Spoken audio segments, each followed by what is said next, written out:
Good morning, everybody. I'm going to call the State Government Finance Committee to order. I will note we are still waiting for Representative Quam to come, but I will look for, oh, Quam is here, sorry, Kosnick. They look so alike. I am waiting for Representative Kosnick to arrive, but in the time before that, I will entertain a motion to approve the minutes from the January 16th meeting. Motion. Representative Joy moves the meetings. All in favor? Opposed? Minutes are approved. Because we are waiting, we are going to ask the LCC to come to the plate, and they're going to pinch hit, if you don't mind.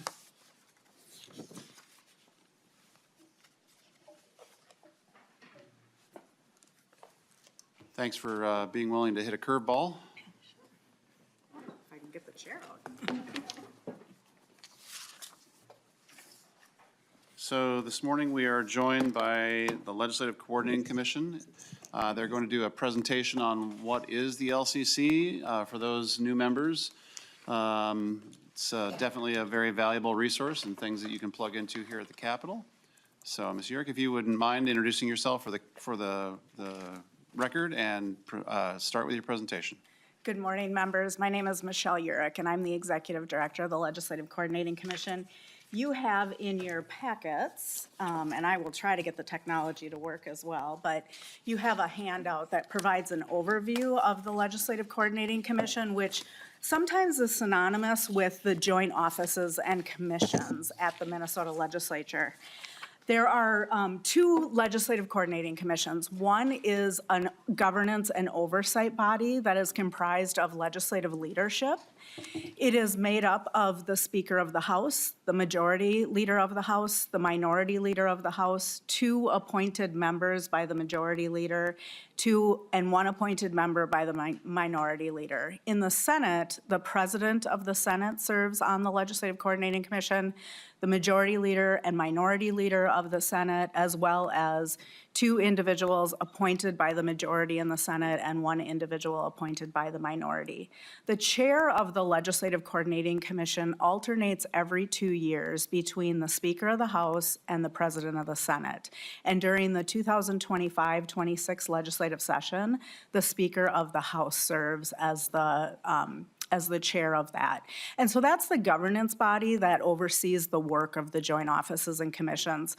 Some joint offices have an additional oversight body that they report to more directly than the Legislative Coordinating Commission. But the joint offices and commissions are most of their budgets are under the jurisdiction of this committee, and you're going to hear from each of them today.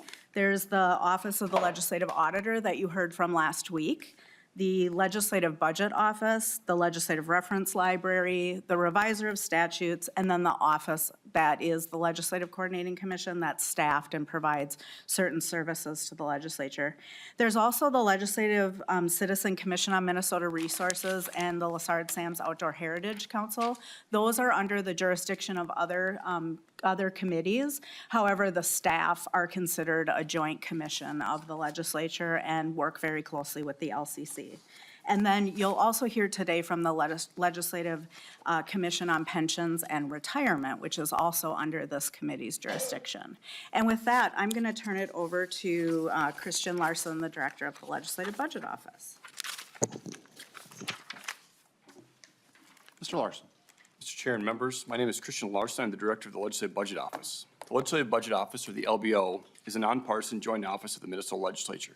We have two primary responsibilities in statute. The first of those is to provide the legislature with nonpartisan, accurate, and timely information on the fiscal effects of proposed legislation. And the second is to provide the technical and professional support to the Tax Expenditure Review Commission. We carry out our duties to provide the estimates of fiscal effects of proposed legislation through two mechanisms, the first of those being the fiscal note process. Fiscal notes are estimates of the fiscal impact of proposed legislation to the state budget, and that represents the largest piece of our office of the amount of work that we have. We receive between 1,000 and 1,400 fiscal note requests in operating budget years and between 650 and 1,200 fiscal note requests in non-operating budget years. And of those requests, between 60 and 70% result in completed fiscal notes for a given year.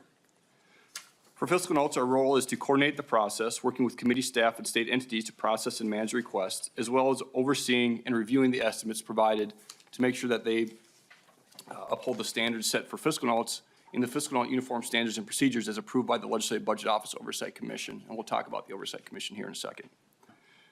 We also support the legislature in providing the fiscal effects of proposed legislation through the local impact note process, where the fiscal note is answering the question, what's the cost of the state? The local impact note process is answering the question, what's the fiscal effect to local units of government? And local units of government meaning cities, townships, counties, and school districts.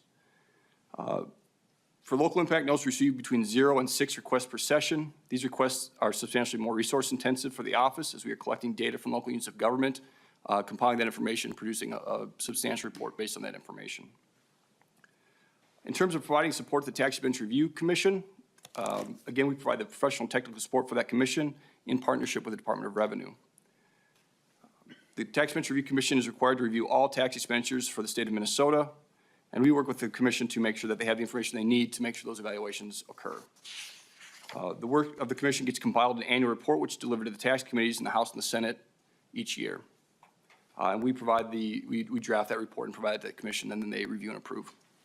The work of the Tax Expense Review Commission happens through 2 phases. The first of those being an initial review, which is really looking at tax expenditures, all 320 plus tax expenditures, and determining an objective or purpose for that tax expenditure. Why does it exist?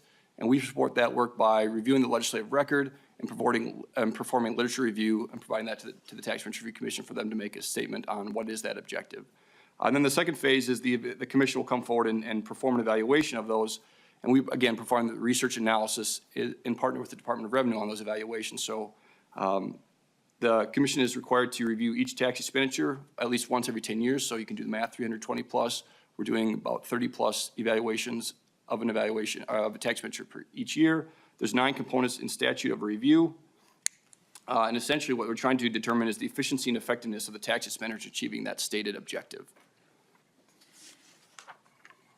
In terms of resources, our office has a base budget for the 26-27 biennium of $5.752 million. $5.338 million is from a direct appropriation, and $414 comes from a statutorily required transfer to support the work related to local impact notes and other local government activities. With that, majority of our resources go towards staffing, between 85 and 90%. We have 18 permanent FTE budgeted currently to support the work. In terms of our interaction with commissions, we have the Legislative Budget Office Oversight Commission. That's a commission that's set up to oversee the office. They set the standards for fiscal notes in the Uniform Fiscal Note Standards and Procedures.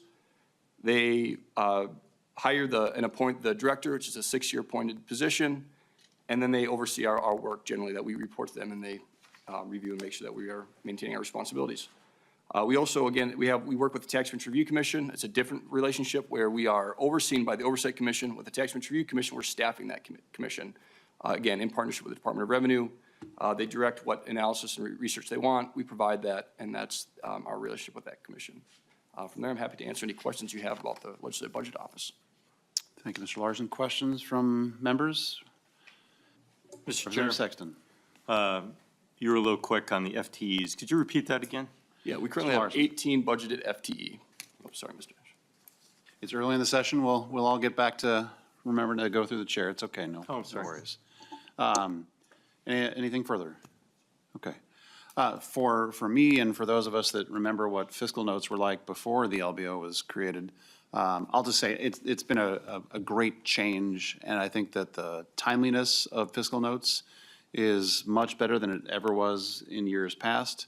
I'm sure Chair Anderson, Chair Qualm remember very often we would wait for things for a really, really long time, and I'll just share one story that I remember, and it was around the MNLARS period. That was always a joyful time for us to talk about the state of IT here in the state of Minnesota, and I had a fix bill for some of the software, and the first fiscal note came in at $26 million. And then I asked a couple of pointed questions, and the next iteration of the fiscal note came back at $0. So, Mr. Larson, I appreciate the accuracy with which you all do your job. I think that it is a breath of fresh air. I can't think of a better way to do fiscal notes than to have it be completely nonpartisan. So I'm grateful for the work you do. Good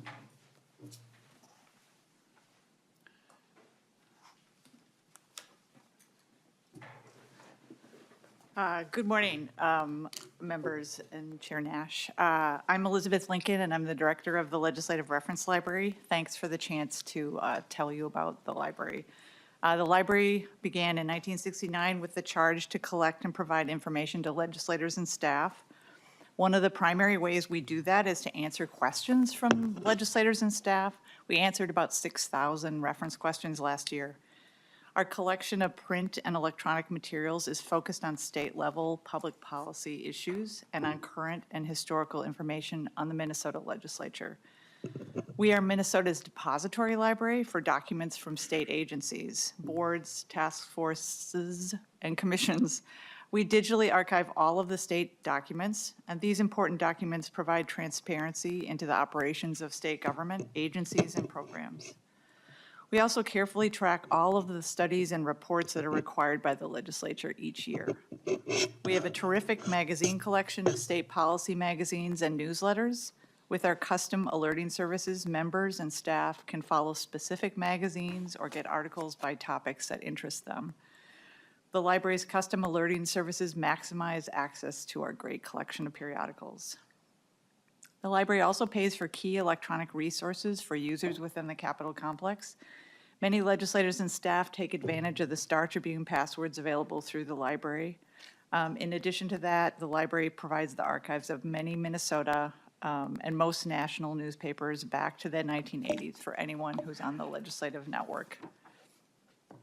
Our electronic resources include access to tens of thousands of online full-text magazine articles through database vendors such as EBSCO, Gale, JSTOR, and ProQuest. We provide specialized databases for staff who need them. For example, we subscribe to Bloomberg Tax Library for all the nonpartisan tax staff, and Westlaw for members and staff who are also attorneys. Library staff work closely with other legislative staff for the smooth functioning of the legislature's website. One special role is to manage the legislative website search engine and manage My Bills. The library archives the audio and video files of both the House and Senate for permanent retention. We also collect the minutes of the House and Senate committees for permanent retention and public access. We compile and publish historical legislative statistics, including things like the data on the length of sessions, the number of bills introduced, and we have a rich database of materials, a biographical database of all 5,432 legislators who have served Minnesota. Our primary cost is staff. We currently have 16 staff in 14 FTE positions. 6 of us are librarians, and we have 1 open position at the moment. The biggest item in our budget besides staff is supplies, but that includes books, magazines, and newspapers. The library moved from the 6th floor of the State Office Building to the 3rd floor of the Capitol, with a lot of our collection in storage rooms in the basement of this building. We also have a small reading room on the 3rd floor of the Minnesota Senate Building. Thanks for the opportunity to speak to you. I'd be glad to answer any questions. Thank you, Ms. Lincoln. Any questions? I'll have one for you because nobody should ever not have a question. So there were a couple of books that covered the last time we had the situation that we're experiencing now with the tide. Have those been checked back in? Have they been checked out half a dozen times? Oh, the 4 copies that we have of Minnesota Standoff have been in constant rotation for the last few months. We tried to get more copies, and it's out of print and privately published, and we were unsuccessful. I think everyone was unsuccessful in obtaining those, but we did digitize the Minnesota Standoff and can provide it to legislative staff and members without breaking copyright. So we're happy to provide that. And then there's some other materials from like the negotiation sessions and stuff that we've digitized, so we're happy to provide that to anybody who's interested. When I first saw what we were looking at, I actually knew about the book and went, I'm a big eBay guy, and I think the cost on eBay was $175 or some ridiculousness like that. And on principle alone, I'm not going to pay that for a book because I never paid for that much for a college textbook. I figured I'm not going to do this now, but if you wouldn't mind, could you email the digitized copy of that course. to the committee members? I think that would be an interesting read. Yep, That'd be great. happy to. All right, thank you so much. Thank you. All right, I think Mr. Inman is next. Good morning. Good morning. Chair Nash, members, for the record, my name is Ryan Inman. I am the reviser of statutes here at the Minnesota Legislature. Please proceed. Chair Nash, members, as is the case with all of the entities before you today, the reviser's office is a joint nonpartisan office of the Minnesota Legislature. We were founded in 1939, so we've been around for almost 85 years now. And our duties are codified under Minnesota Statutes Chapter 3C. So if you want to see and know why the reviser's office does what it does, check out Chapter 3C. At our core, our duty is to provide legislative and legal services to members of the House, Senate, and other state entities as directed by law. We've got about 60 to 65 permanent and session-only employees. It sort of varies depending on the year. We staff up a little bit more for budget years than we do for off years, and those consist of attorneys, drafting and editing staff, paralegals, those sorts of folks, IT professionals, and administrative staff. Our duties can really, and our responsibilities can be thrown together into 4 different buckets. The first of those is legislative drafting services, and that's exactly what you would think it is. We draft bills, amendments, resolutions. We also put together committee reports and engrossments, side-by-sides, desk comparison reports, conference committee reports when the season arrives. We are also the enrolling and presentment agent for the legislature, which means when a bill is passed in identical form off both bodies, we enroll and present that to the governor. So we put it on fancy archival quality paper, get the signatures from all the presiding officers, and present it to the governor for his signature or veto. We also play a really crucial quality control role here at the legislature. So every single bill that's introduced in this legislature crosses one of my attorney's desks before it can be introduced, and it undergoes a really rigorous review, whether we're drafting it initially or it's coming from one of the other staff offices. That includes a legal and constitutional review, grammar and style, form, and those sorts of things. So that you can be assured that when your bill is introduced, that whatever it is, it can be later compiled into the existing body of law. As we sit today, we've got over 2,500 active bill requests, and about 1,500 of those have already been jacketed and delivered to members. The second set of responsibilities we have are our legal publication duties. As you probably know, we are the official publisher of laws of Minnesota, Minnesota statutes, and Minnesota rules, and we compile, edit, and publish all of those on a routine basis. Laws of Minnesota are published every year, and that is the compilation of all of your work for the given year. Now, we're not the journal, but every bill that is passed and presented to the governor appears in Laws of Minnesota. We also make an annotation if the bill has been vetoed. Minnesota statutes is published every 2 years, and that's an even year. So if you see the green volumes that say 2024 floating around, that's hot off the presses. We supplement that in odd numbered years, and so that this is an odd numbered year. And statutes are all of the laws that you pass that are of general and permanent nature that are then brought into the statutory publication. We also publish Minnesota rules, and that's just on the opposite cycle of statutes. So we publish the full publication for that in odd numbered years, and we supplement that in the even number years. Both versions, the electronic and hardbound versions, are designated for use in court. So they are official publications for the purposes of court proceedings in the state of Minnesota. And that's under the Electronic Legal Material Act, Chapter 3E. Our third set of services is IT services. We provide a wide range of those services to the legislature. That includes networking, storage, processing, data, the VoIP system, so the telephones you all use, we provide the support for that. We also maintain the permanent database of all Minnesota law going back to the territorial era. We also provide back-end support for legislative website functionality, including the bill status system and all of the legal materials that we publish. We also, of course, have our legislative drafting system Extend that we developed and maintain in-house. It's used by House, Senate, and reviser staff to perform all of the legislative functions, and is also used by the Senate to produce its journal. Of course, we're in the process of replacing that system, which is now about 25 years old. We engaged a contractor last year and have made some pretty substantial progress on that project. You should expect that to go live at some point in the next several years. Finally, we have sort of the bucket that we call other services, and that's sort of the range of other things that we do. It includes providing legal counsel to members of the legislature. That usually takes the form of providing legal guidance as to the effect of current law or any proposed legislation. We also staff the joint House-Senate Subcommittee on Claims, as Chair Quam is well aware.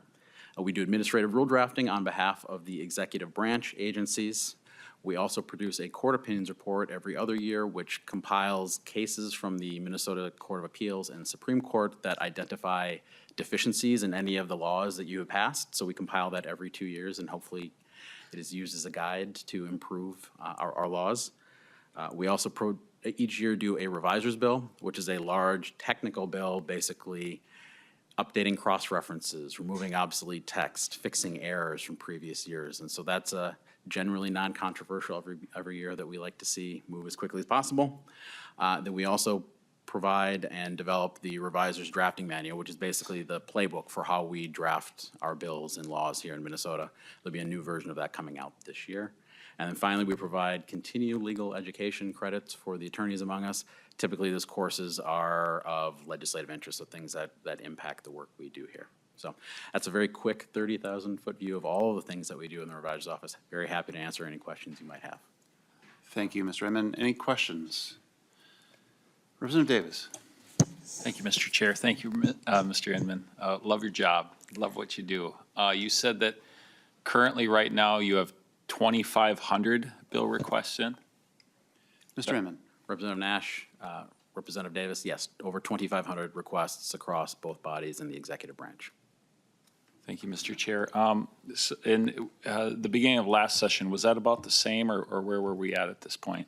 Mr. Inman. Chair Nash, Representative Davis, we are running slightly behind the 2023 pace, though I would note that the 2023 session was I don't know if banner year is the correct way to put it, but a record high year for us at the reviser's office. Thank you, Mr. Inman. Thank you, Mr. Chair. What has it been typically in the past, right about now? How many bills you usually get? Mr. Inman. Chair Nash, Representative Davis, that's a difficult question to answer. Every session is a little bit like a snowflake, right? I guess what I would say is that if you look at historically going back to, say, the early 2000s, in a busy year, we would do between 3,000 and 3,500 bills in a budget year, sometimes push towards 4,000. And that would mean in the off years, we would do anywhere between 1,500 and 2,500 bills. Now we do, in a normal year, between 4,500 and 5,000 bills in a budget year, and anywhere between 3,000 and 4,500 in a second year. Representative Davis. Thank you, Mr. Chair. And how many full-time employees did you say you have? Chair Nash, Representative Davis, we have approximately 60 permanent staff. It's a little bit lower than that right now. Thank you, Mr. Chair. Thank you, Mr. Inman, for what you do. I'll riff off of that for you, Mr. Inman. How many amendments do you draft, or did you draft the last 2 years, since we're just now getting underway? Chair Nash, I don't have that exact number off the top of my head, but I will say this. The reviser's office has actually seen a decrease over the years in the number of amendments that we draft, in part because of the pre-filing deadlines that the House had. So that occurred back in, I want to say, 2013, if my memory serves me. And so a lot of the amendment drafting, particularly for floor amendments, which used to be our primary responsibility as it relates to amendments, has been shifted to House Research since they've drafted all those amendments in committee. Okay. Very good. Any, Chair Anderson? Thank you, Mr. Chair. And Mr. Inman, yes, I would agree that it's a busy office. You mentioned that you assist other agencies with rulemaking, and sometimes rulemaking can get a little bit difficult. Could you kind of explain how you assist in that role with rulemaking with other agencies in the government? Mr. Inman. Chair Nash, Representative Anderson, our rule drafting services are provided much in the same way our legislative drafting services are provided to members. So when there is a grant of authority, be it a new grant of authority or an existing grant of authority under law, the drafting agency or department will reach out to our office. We will open a file, attorney-client privilege attaches, and we provide that service. As a general matter, we do not provide that service as frequently during the legislative session. So legislative work takes priority because we are legislative staff. So the vast majority of our rule drafting work occurs during the interim. But the same process that applies to bill drafts applies to rule drafts. It gets the same type of legal review. They'll receive the same types of comments and questions from us, and we go back and forth that way. Chair Anderson? Thanks again, Mr. Chair. Again, going back in history, I'm not aware of this, but was there ever a time in this legislature, this state government, that rulemaking had to come back to the legislature for final approval? Mr. Inman? Chair Nash, Representative Anderson, yes. In a bygone era, there was a commission on on administrative rules. Predates my time here, so if you want additional information, I'd be happy to pull that up. My predecessor was actually very heavily involved in that committee when he was working here and would be able to provide me some counsel so that I'd be able to help you better. Chair Anderson? Well, thanks, Mr. Chair. Yeah, just curious about that and the timeline of when that occurred and when the change was made. I'd appreciate getting that information. Thank you. It sounds like something that should make a return, Chair Anderson. Chair Quam? Thank you, Mr. Chair, and I do miss the amendments we used to do on the floor during debate, and we actually had someone text me, a constituent. I went over and talked with a person from the other side of the aisle. We got together, went to a revisor, we had an amendment drafted, it got adopted, and that settled the back and forth, and the bill passed. But it was a different time back there. One of the things that you do have access to that might be useful to many of the committees is if there's a topic or subject, oftentimes I'll say, well, I believe this state or that state has, something, a law on that, and being able to look at what's been tried. Sometimes it's failed and some, improvements, but having a committee with certain issues say what states have something on this, is that something that would be easy to try and give to a chair or a committee? Mr. Inman? Chair Nash, Representative Quam, we have access to the same type of information that, say, House Research would have access to. So that type of request, we would rely heavily on either colleagues in those states that we are familiar with, general legal research, or the NCSL's bill tracking and that the service that they provide. Those are sort of the three first places that we would look. But yes, that's information that we are happy to provide to members upon request. Representative Quam? Thank you. Thank you, Mr. Chair, and thank you. I think that might be something the committees could look at because I think there'll be a lot of fixing of legislation this year, and I have no problem with copying success if others have done it before. Thank you, Mr. Chair. Anyone else?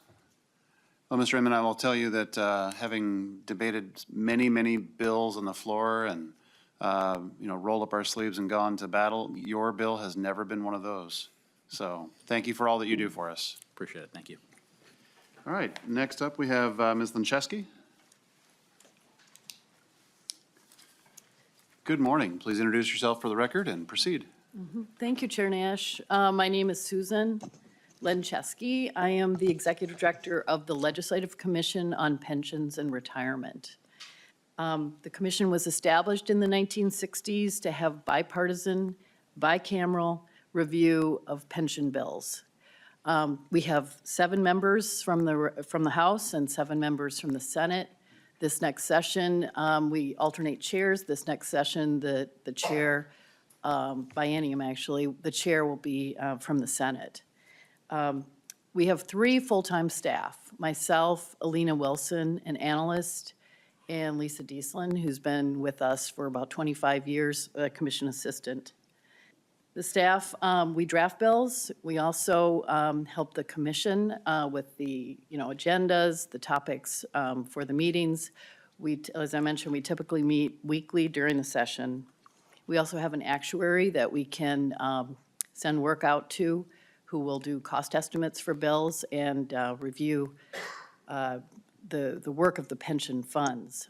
So we take their reports, their annual valuations, send them out to our commission actuary, who then reviews them and lets us know if there's any problems with those.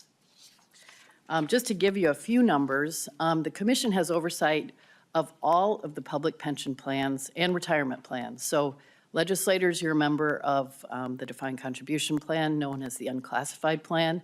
That is overseen by one of the funds, the Minnesota State Retirement System. MSRS has both pension plans that they oversee as well as defined contribution plans. The MSRS oversees the plans for the state employees and the legislative employees, of course. Para oversees pension plans for the county and city workers, so employees all across the state are members of the para plans. And then we finally, the third largest fund is the Teachers Retirement Association, which covers, of course, teachers and also some faculty at Minnesota State. To give you a few numbers, the funds and the plans that are overseen by those funds right now have about 330,000 active employees of the state, county, and city school districts. Of those, about 90,000 are teachers. 22,000 of those are public safety. So public safety includes correctional employees as well as police and fire and state patrol. The funds don't oversee these assets, but they do have involvement in making sure they get sent over to the State Board of Investment, which invests the assets. Those are comprised of contributions as well as earnings on those contributions. And there are right now about 80 billion in contributions and earnings over at the State Board of Investment. One other thing that the commission oversees, volunteer firefighter relief associations. So those are little pension plans all across the state that provide retirement benefits for our volunteer firefighters. The commission, as I mentioned, it takes up bills. That's the primary focus of the commission as well. Those bills will change benefits as needed. Also, they will sometimes revise the employer and employee contribution rates. Then deal with the volunteer firefighter relief associations with some help from the state auditor, who puts forth a recommendation every year for changes to those plans. That's it. That's my presentation. If you have any questions, happy to answer those. Yeah, I'll start off with one. I think most of the members on the committee have a volunteer fire department. Could you elaborate on how that relationship works? Because having been a mayor, and there are other mayors on this, we always had some level of involvement, but if you could detail, just because it's always nice to talk about our volunteer firefighters and how we take care of them. Yes, thank you. Yes, Chair Nash. So the Volunteer Firefighter Relief Associations are nonprofit associations. They are affiliated with a fire department in each of our little towns. Some of the cities and towns have sent their plans over to the state. So there is a state centralized statewide volunteer firefighter plan that also provides benefits to some of the volunteer firefighters around the state. But the affiliation between the fire department and the relief association tends to be generally close. They work together to make sure that the assets are there to fund the benefits for the fire department career or the non-career firefighters. Some of these plans are defined contribution plans, and some of them are defined benefit plans. Defined contribution just simply means that there's an account to which state aid is allocated. And then earnings on those funds grows, and then at the end, when they retire at age 50, they're able to get out that account. Defined benefit plans are like a pension plan, but they all pretty much pay lump sums out, and that would go then to the volunteer firefighters when they become inactive, again at age 50. Very good, thank you. Questions? Representative Anderson. Thank you again, Mr. Chair. I live out on the prairie and have a lot of small towns, a lot of volunteer fire departments. And occasionally I heard from members that they moved to a smaller town, a bigger city that had maybe a full-time firefighter.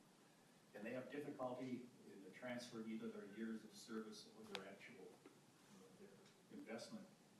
Why is that? Why can't that be easier to do when you transfer between full-time to volunteer? Ms. Linczewski.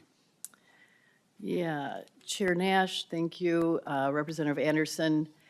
So the so-called career or full-time firefighters, they are in one of our para plans, so the police and fire plan. That is a completely different entity. It's overseen by para. Those assets are dedicated for the firefighters who have accrued benefits in that plan. Over on the relief side, they separately invest their own assets. So there's no real commingling of any of those assets. So when someone goes from full-time over to volunteer firefighter, it is a separate plan. They then start to accrue some service under that separate plan.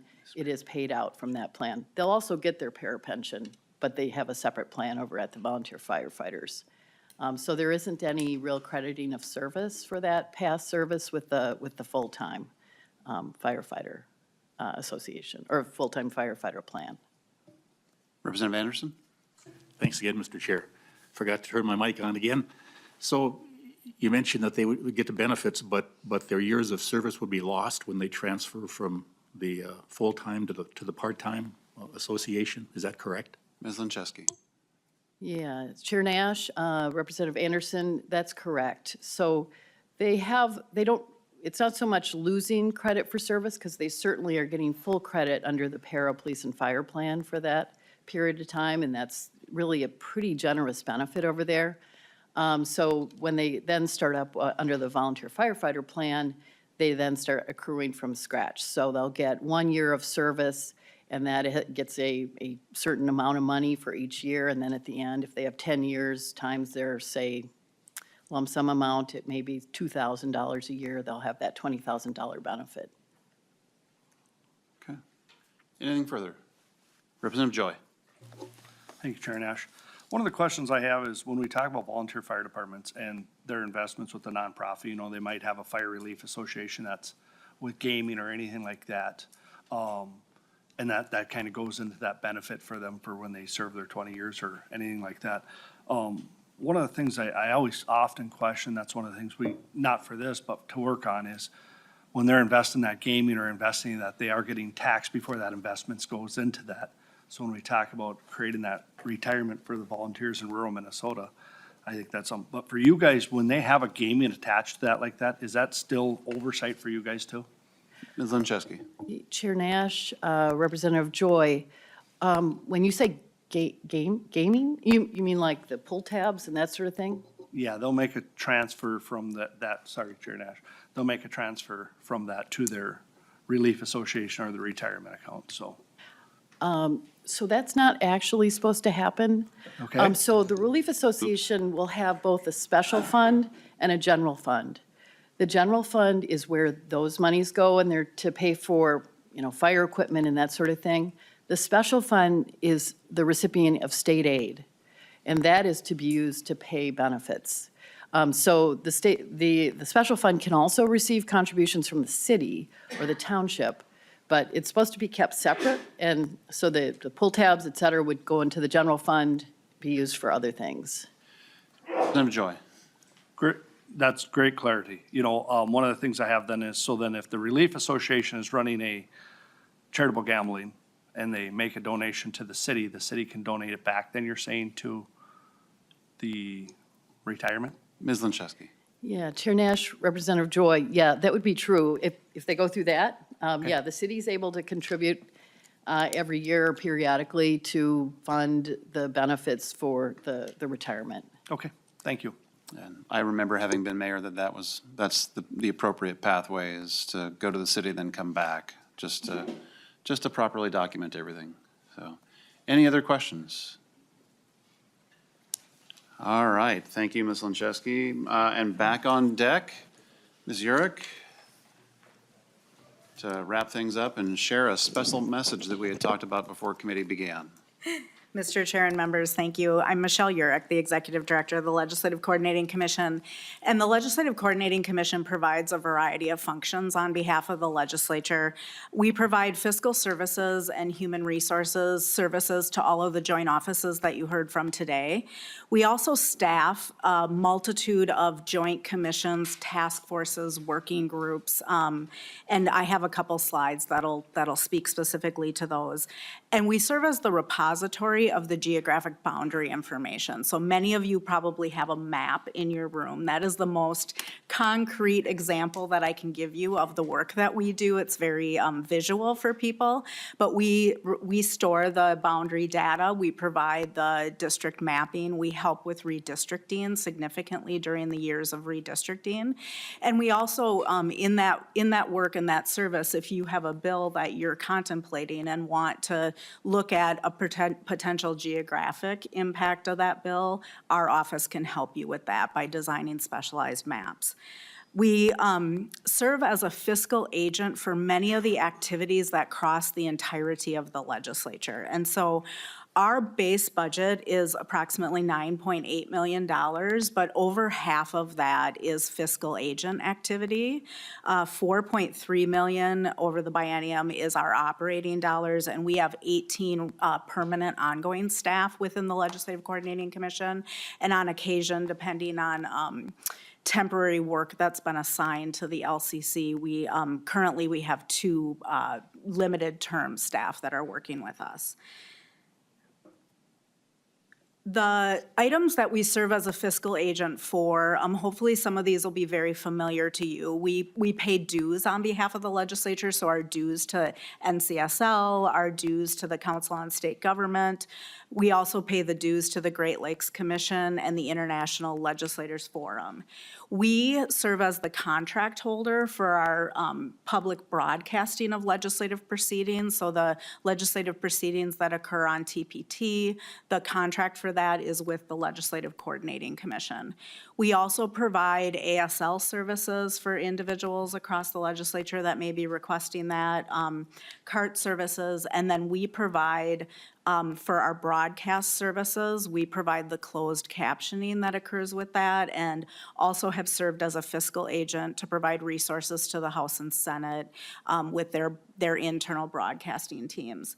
We have a variety newer responsibilities around diversity and inclusion. Over the last 2 years, there was funding provided to the LCC to provide language translations, both written and spoken translations, as well as the legislature in October of 2024, we assumed a requirement to comply with the state's digital accessibility standards. And so we coordinate activities around that across the legislature.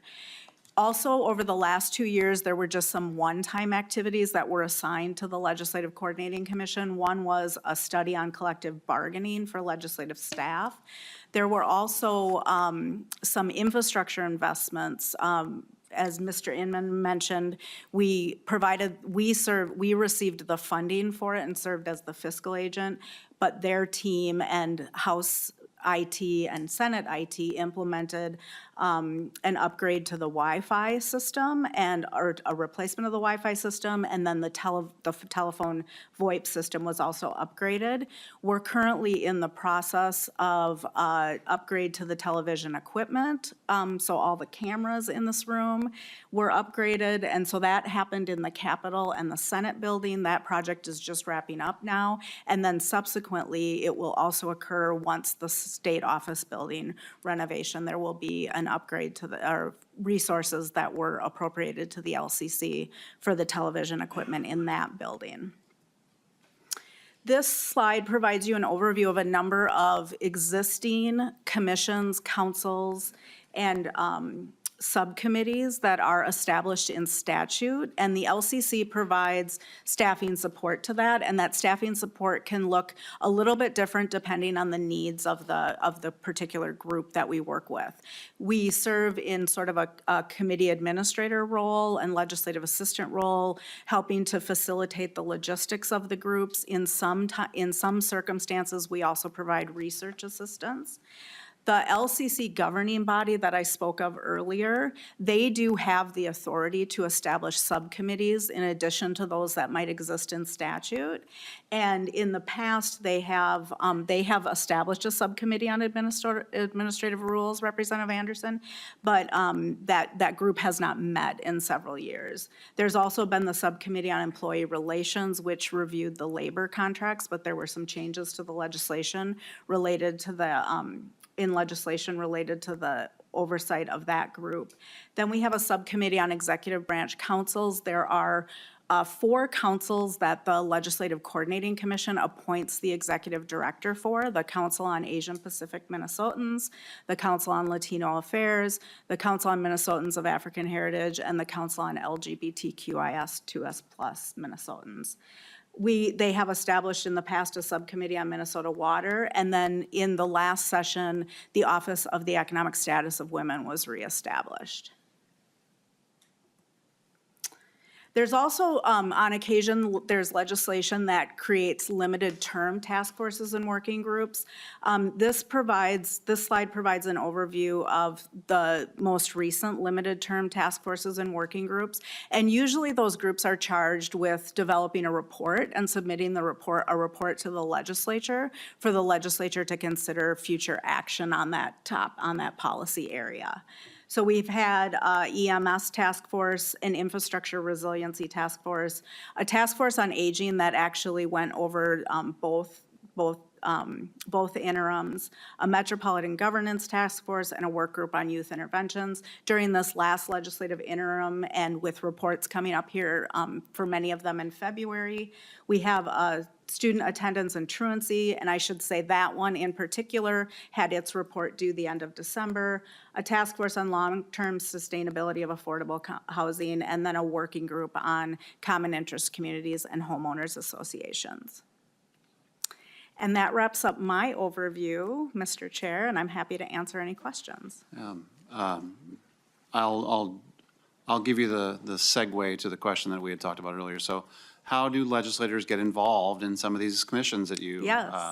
Help administer? Mr. Chair, thank you for that. So within each of the caucuses, there are appointments individuals who work with the leaders of the caucus, and a lot of times they'll send out an inquiry to the members about any task forces or working groups that you might be interested in joining.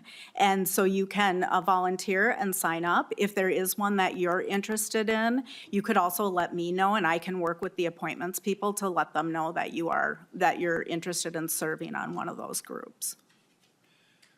Thank you, Ms. Jurgen. As somebody who's been on a number of them, it really does help you maybe see a different side of things that happen here at the legislature.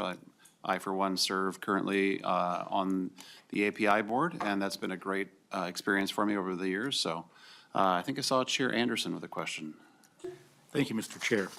Since you're working with the IT and the televisions in these committee rooms, now that we're all here at the Capitol, how many committee rooms are there? And are they all capable of having a remote testimony for people who live outstate and being able to testify remotely?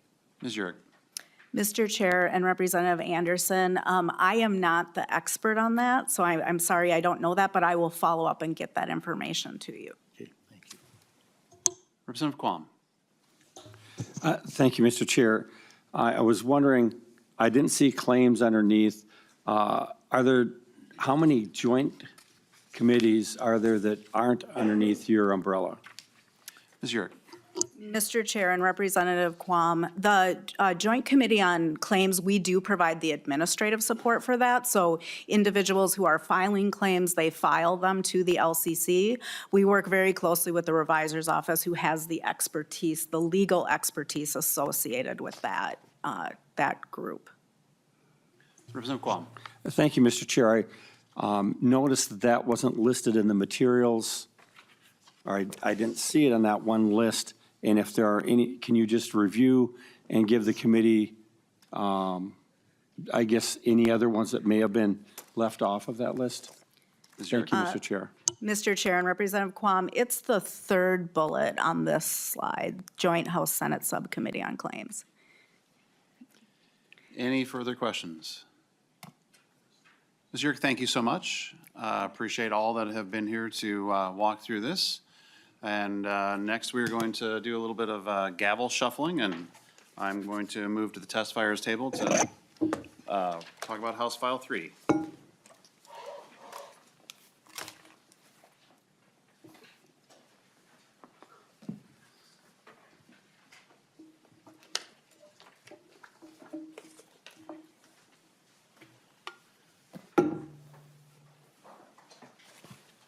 Mr. Chair. Chair Nash, you've already moved your bill, so now that it's before us, would you please tell us about your bill? Yeah, Mr. Chair, I will officially move House File 3 to come before the committee with a referral to the Committee on Ways and Means. And I will say that House File 3 is evidence that every good thing that we do here can be dreamt up on the back of a boat with a cigar and a glass of whiskey. So House File 3 is a bill that will, I think, give the legislature some tools that it has at its disposal now, but require that it comes before every committee moving forward. And the goal is with the profusion of waste, fraud, and abuse that we have seen in the last number of years, we've seen a number of OLA reports come out over time, and I think many of us that have been familiar with that will reflect back on an OLA report that we read before we discovered that waste, fraud, and abuse. And really the heart of what we're trying to get at here is to create a piece of information that will come before all fiscal committees when grant making and appropriations are about to happen. So I'll give you a hypothetical, Mr. Chair, and it'll maybe help make it a little easier. So let's take a period of time in legislative time when OLA reports have come out and there are recommendations for internal controls to be made. We'll pick 20 internal control changes or recommendations have come from the OLA to Department of Health and Human Services or Department of Education. And let's say 2 of those have been implemented. So you have 2 out of 20 having been implemented. There will be a score, if you will, not a note, but a score that will come out and say, here's the OLA's objective information that has been given to you, and here's how many have been implemented. As legislators begin to digest that information, we can then make decisions based on the money that we will or will not give to an agency or organization based on how well they're doing their internal operations. And there will be a graphical representation of that. And again, it's taking all the information that already exists from OLA. There's not a requirement for new information. It's simply giving a backward glance at time. Because for those of us that have been here for any period of time, you know that when an OLA report comes out, it gets on television, legislators talk about it, and then oftentimes it slips into obscurity after it's been published. This bill, House File 3, one of the top priorities that we have as a caucus, is designed to say these have value. We should be looking at them for a longer period of time. We should be taking advantage of them as we process a request for funding. And I think that anecdotally and objectively speaking, that there would have been a number of things that we could have avoided had we had something like this in place. Certainly chairs and members can aggregate this data on their own, but oftentimes in the rush of session and oftentimes when we're doing different things, we don't stop to think about that. This would be a perfunctory thing that happens that the OLA office would produce and publish on behalf of the legislature to put before chairs and members so that we can make better, more informed decisions. So, Mr. Chair, there are some testifiers, and I wanted to note that there was an amendment that I was going to offer. I think I'm going to offer that at a later date. But I know we have some testifiers that are here to speak to the bill, so we can do that at your discretion. Yeah, let's hear from your testifiers. All right, I know that we have the OLA herself here, and then I think we have some other folks from AFP. So we'll maybe have Ms. Randall come up first.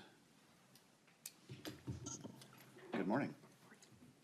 Ms. Randall, welcome to the committee, and for the committee, please identify yourself. Thank you, Mr. Chair and members. For the record, my name is Judy Randall, Legislative Auditor. Thanks for taking the time today to hear this bill.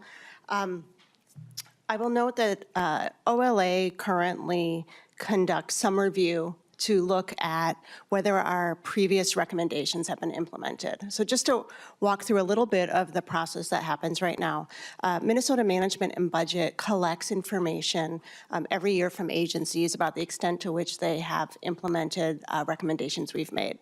They compile it in a spreadsheet, and then we get a copy of that spreadsheet in the fall.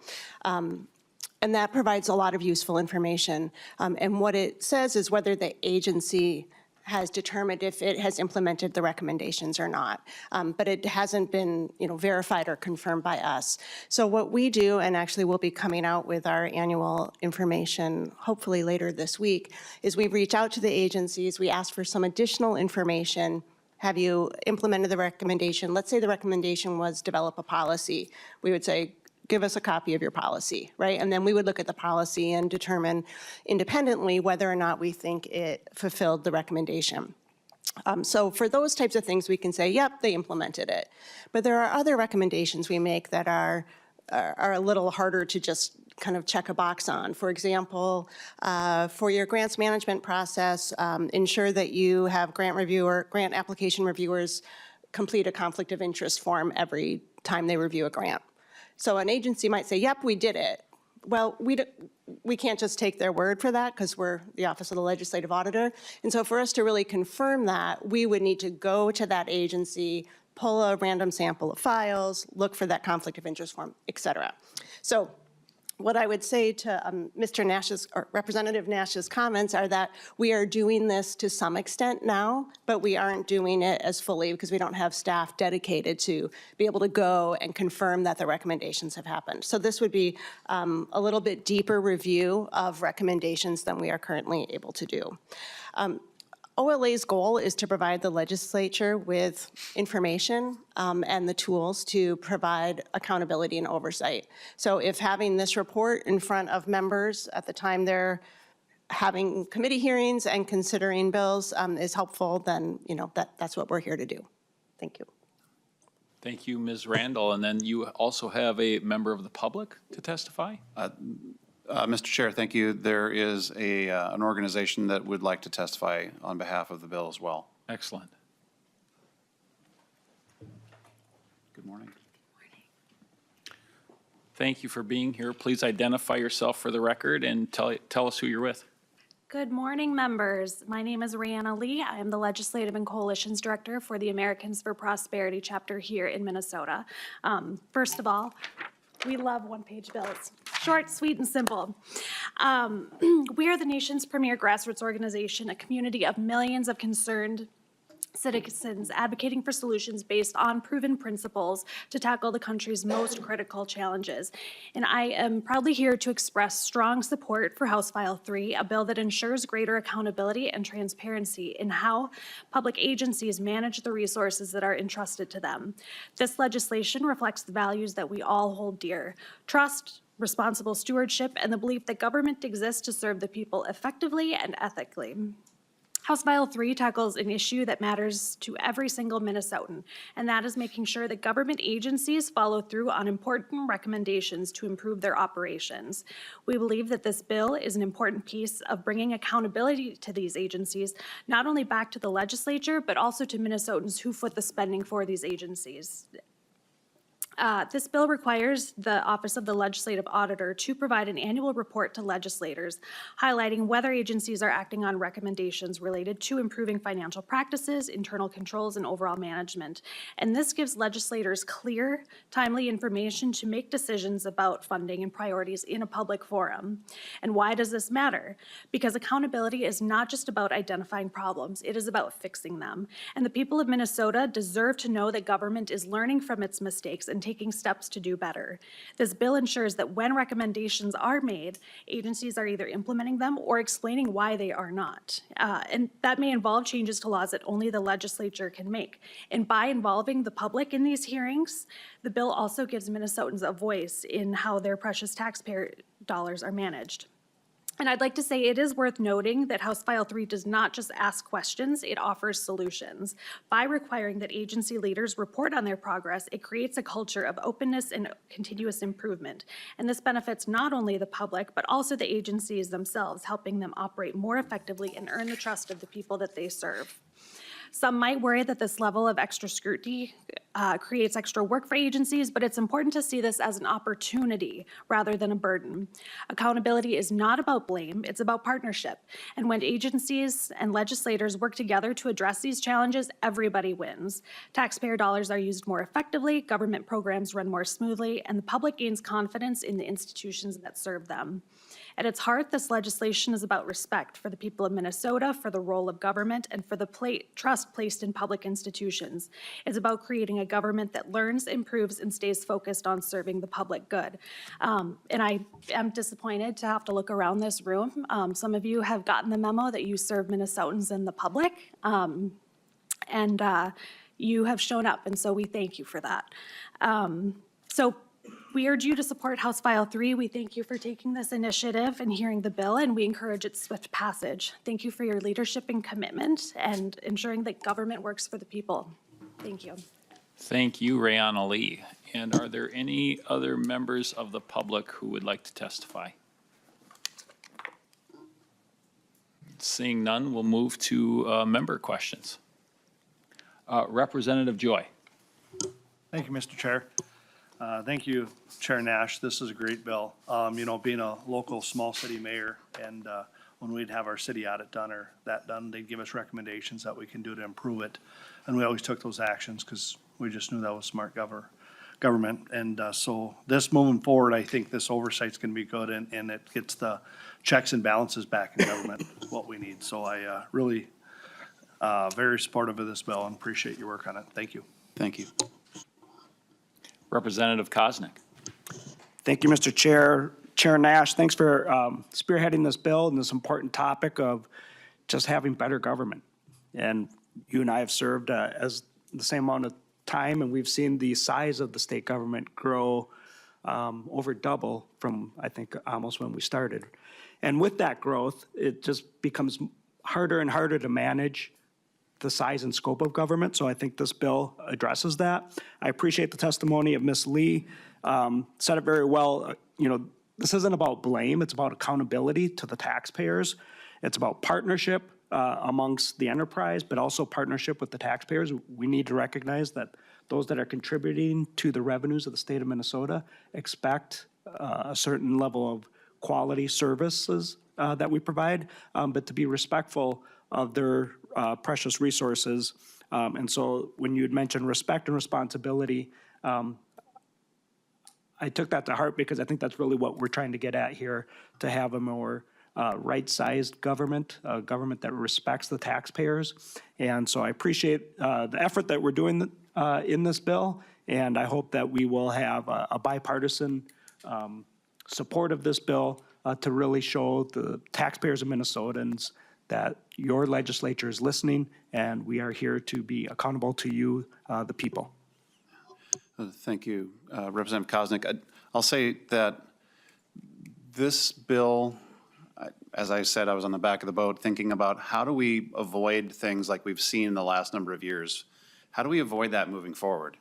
And, you know, you and I and well, everyone who's been here for a while, and particularly Chair Quam, who's been on working on OLA issues for a long time, we have this vast repository of information that is from one of the most respected organizations here at the Capitol.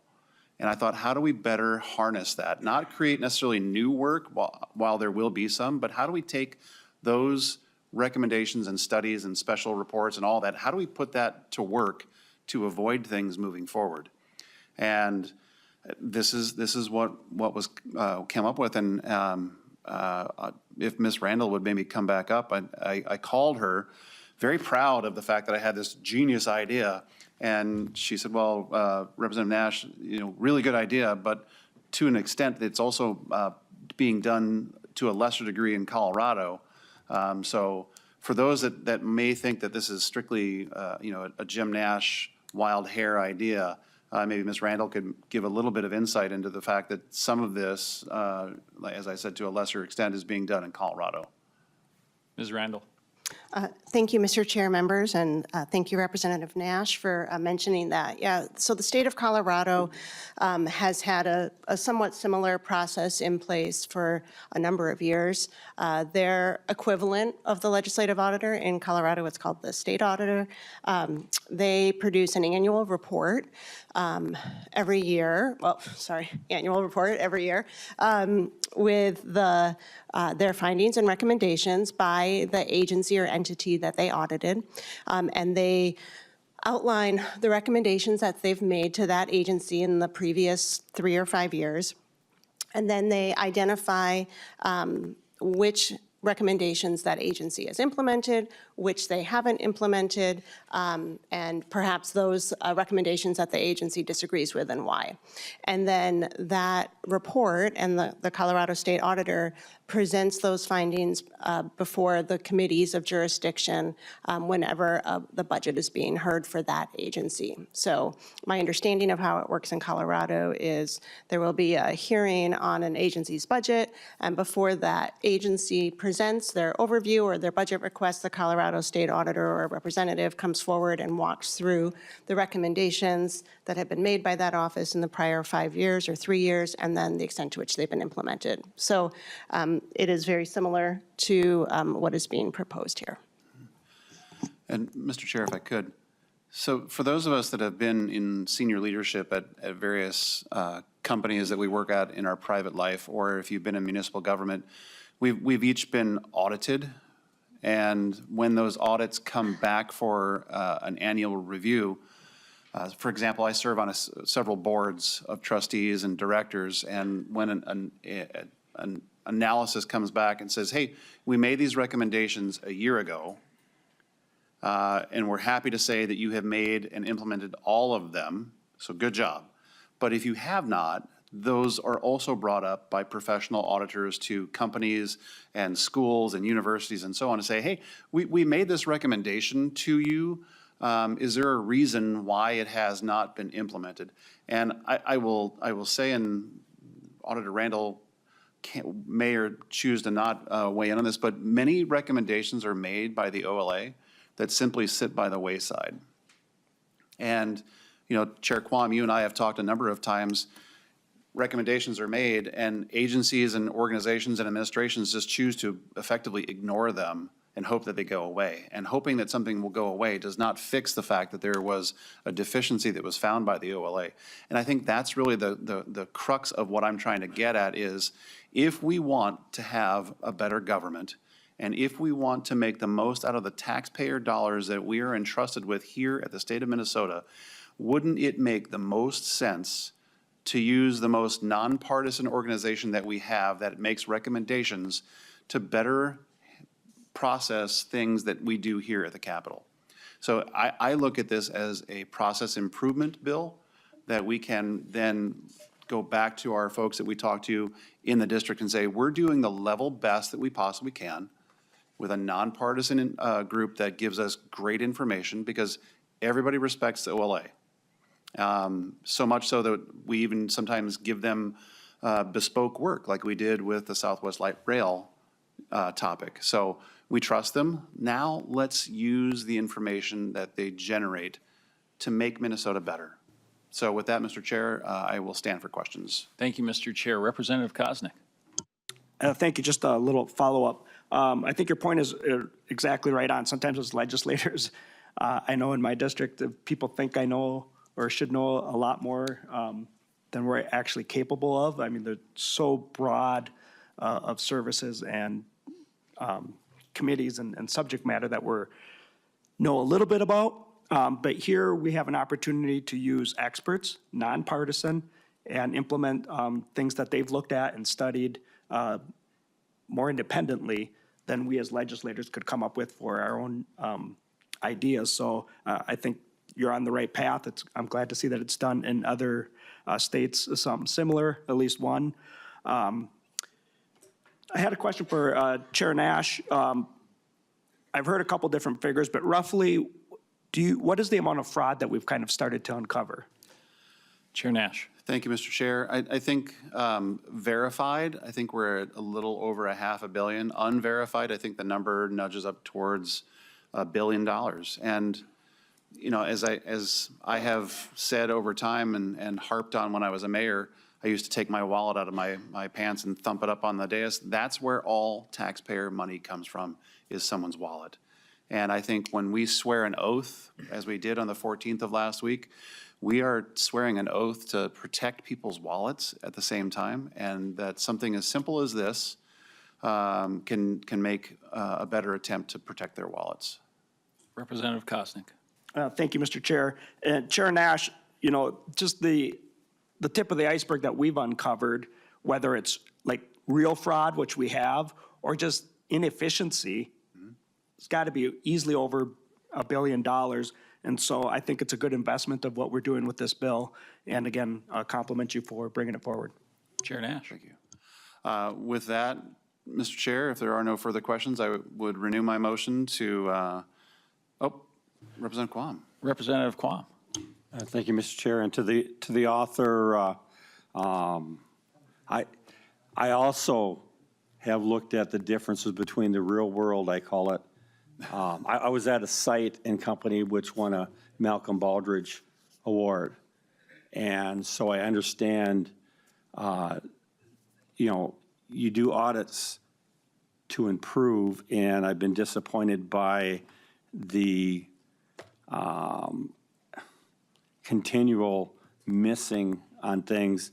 I've enjoyed the auditor has included in some of the recent reports past findings so we can see what maybe they have done, but unfortunately we've seen so many things that they've continually not been doing.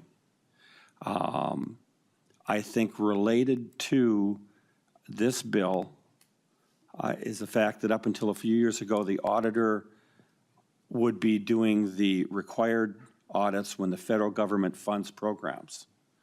And because of that workload, we split them off.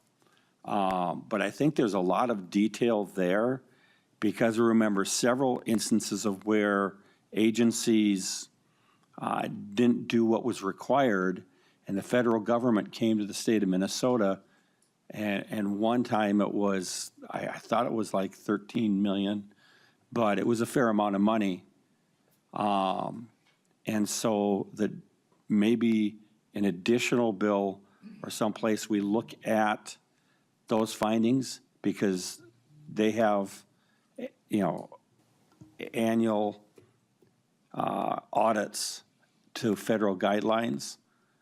And that might be an additional thing we can look at because we've actually lost funding because of that.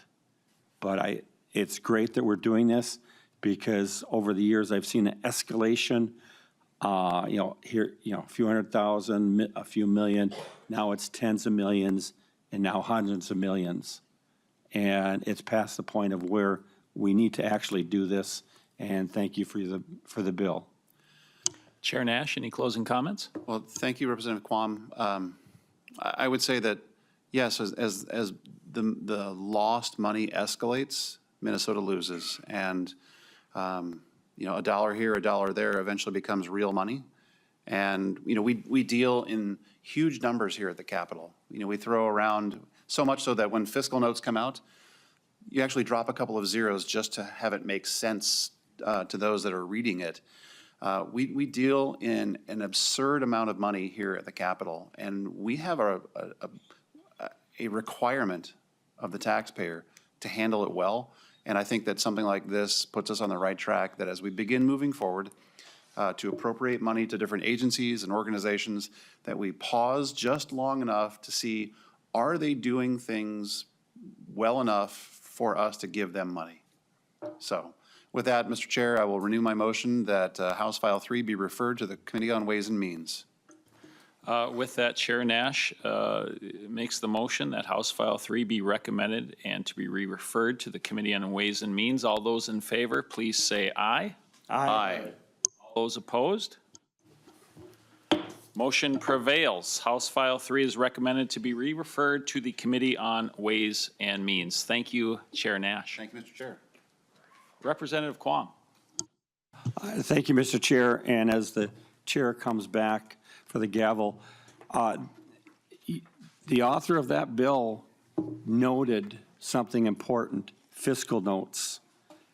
And I've noticed that there should be some sort of an analysis of, this is the fiscal note, and this is what it ended up costing.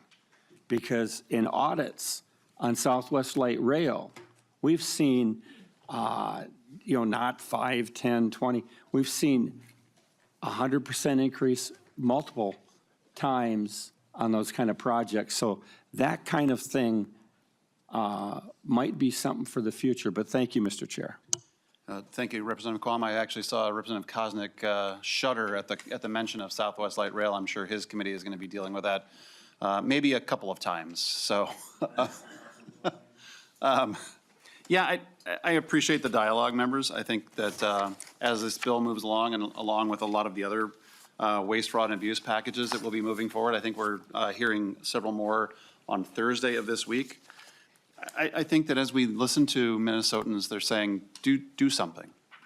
Do something and be willing to go big. And I think that that's what we'll be doing. So,